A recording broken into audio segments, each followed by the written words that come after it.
Existem aí diversas técnicas de controle de estoques, né? Nós já vimos algumas delas, né?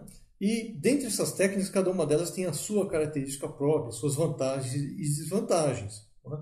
Vamos pegar um caso aí, por exemplo, um sistema de duas gavetas, né? O sistema de duas gavetas é um sistema bem simples de ser operacionalizado, né? Basicamente consiste de duas gavetas, né? Termina uma gaveta, dispara o processo para uma segunda gaveta. Quando estiver consumindo a segunda gaveta, você dispara o processo de recompra do material. E esse é um sistema que ele é interessante de ser utilizado quando você tem itens, por exemplo, de baixo valor agregado, material de escritório, por exemplo. Tá? São itens interessantes, de baixa complexidade, ou melhor dizendo, né?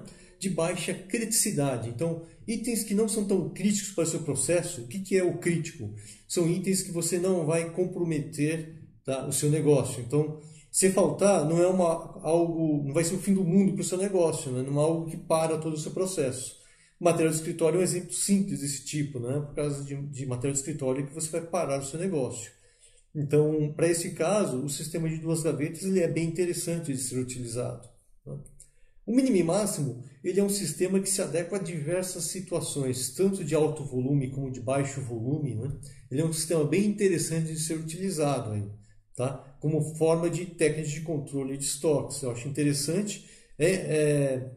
Logicamente que se houver uma mudança da demanda, né? Mudança de demanda, ele tem que ser ajustado de acordo com isso, mas toda a técnica de gestão de estoques, gestão e controle, sofre dessa questão de mudança de demanda, né? Se houver uma mudança de demanda, o sistema precisa ser atualizado. Mas o mínimo e máximo realmente ele é um sistema que consegue se adequar a diversas situações.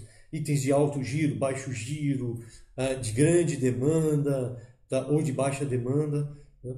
Ou itens grandes, pequenos. Ele é uma coisa interessante de ser utilizado, uma técnica interessante de ser aplicado. O sistema Kanban, nós já vimos ele um pouco mais em detalhes, né? Ele é um sistema simples, teoricamente ele leva pela ideia da simplicidade, tá? Só que não dá para você fazer o Kanban em tudo. Ele é um sistema que funciona bem quando você tem uma grande demanda. Então, uma grande demanda, alto giro, é interessante de se utilizar o Kanban, tá? Também é preciso ter em mente que o Kanban ele é mais adequado para itens pequenos, né? Itens de fácil manuseio. Itens muito grandes ficam difíceis de ser utilizado o Kanban, né? Ele também requer uma certa confiabilidade da cadeia de fornecimento, tanto em termos de prazo de entrega como qualidade do produto, tá legal?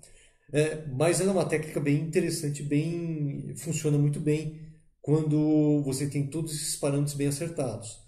Agora, se eu não consigo aplicar o Kanban, por exemplo, eu não tenho espaço para você fazer a quantidade de caixas que o Kanban me pede. Por exemplo, eu teria que ter 10 caixas no meu processo, eu não consigo ter essas 10 caixas porque eu não tenho esse espaço no meu processo.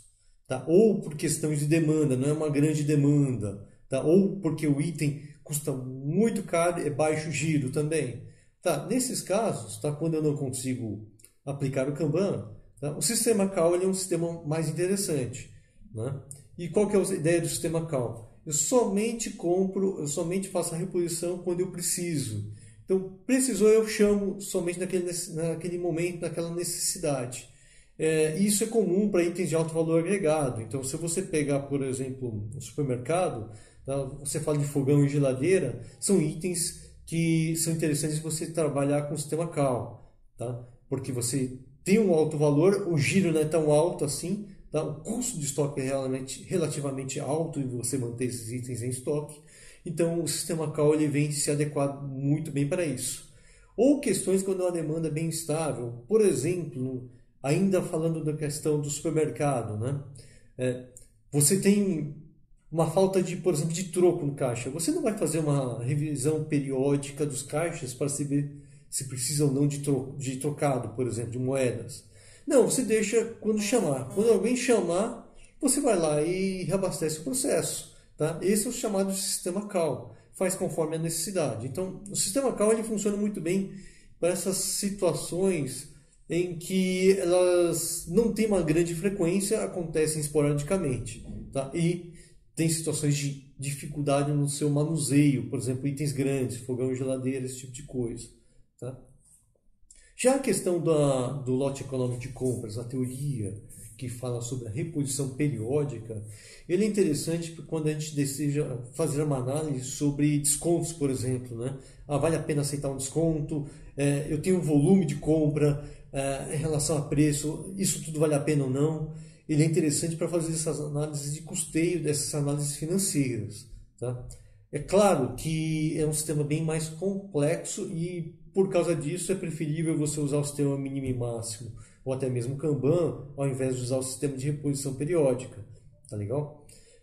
De forma geral, olhando todas essas técnicas, eu diria o seguinte: quando você trabalha com o sistema de mínimo e máximo e o Kanban ou até mesmo o sistema Cal, esses são três sistemas que normalmente eles colocam a empresa no nível mínimo de inventário. Você acaba trabalhando com um estoque bem minimizado quando você aplica as técnicas de mínimo e máximo, ou Kanban, tá? Ou o sistema Cal. Tá? Esses sistemas sempre trabalham com uma quantidade mínima necessária no seu processo. Tá? Então a cobertura do processo acaba caindo bastante, né? Consequentemente, o custo de estoque acaba caindo, né? O custo de material em estoque acaba caindo, tá? Embora você possa ter uma frequência, um aumento de frequência na entrega desses produtos, né, por parte dos seus fornecedores, tá legal? Então, existem pós e contras que têm que ser analisados, tá?